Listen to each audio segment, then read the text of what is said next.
Hello guys. तो आज मैं आप सबके सामने फिर से लेकर आई हूँ pre PhD course work examination का पॉलिटिकल साइंस का पेपर, जो कि है छत्रपति शाहू जी महाराज यूनिवर्सिटी का।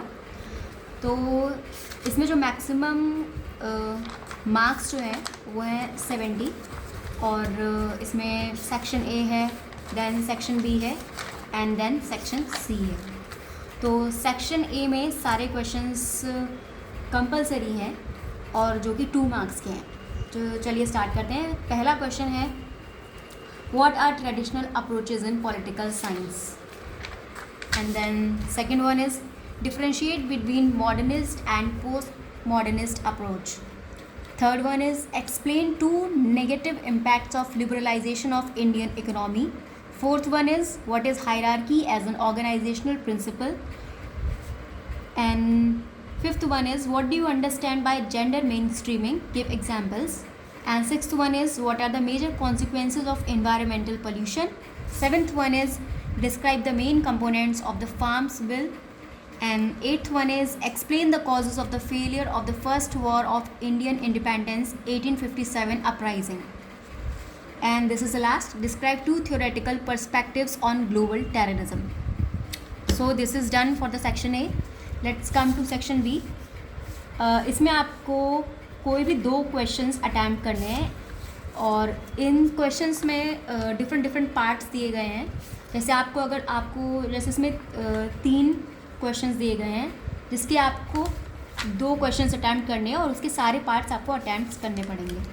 तो पहला यहाँ पे है, वो है explain in detail the main features of Indian party system, और इसका सेकेंड पार्ट है examine the impact of new economic policy in Indian economic progress, and इसका थर्ड पार्ट है write a short note on Lokpal and Lokayukta. तो अब हम दूसरे question पे जाते हैं। Explain major challenges to the democracy in India. इसका सेकेंड पार्ट है does corruption adversely affect growth of a country, if yes explain by giving examples, और इसका थर्ड पार्ट है explain the major issues of human rights violation in a democratic country. Then come to the fourth question, explain the significance of judicial activism in India with some examples. इसका second part है examine the major factors responsible for gender gap in India, and third part is examine the contribution of Britishers in the constitutional governance in India.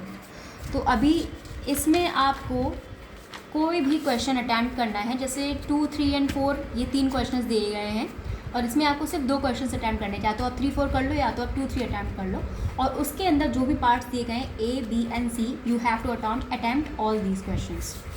So now let's come to section सी।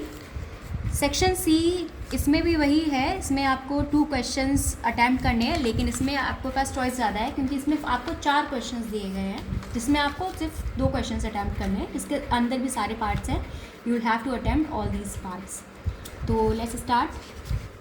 और ये आपका 7 marks का है, हर part के लिए आपको 7 marks मिलेंगे।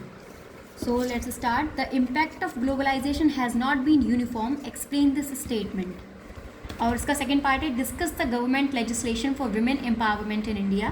Then come to the question 6, examine the role of multinational corporations in the development of the Indian economy. इसका सेकेंड पार्ट है analyse the factors responsible for shaping the Indian political system. Okay, so this is the question 7th. Examine the critical issues in the rural development in India. और इसका B part है evaluate the following. One person's freedom fighter is another's terrorist. Can terrorism ever be justified? Then this is the 8th question, which consists of 2 parts.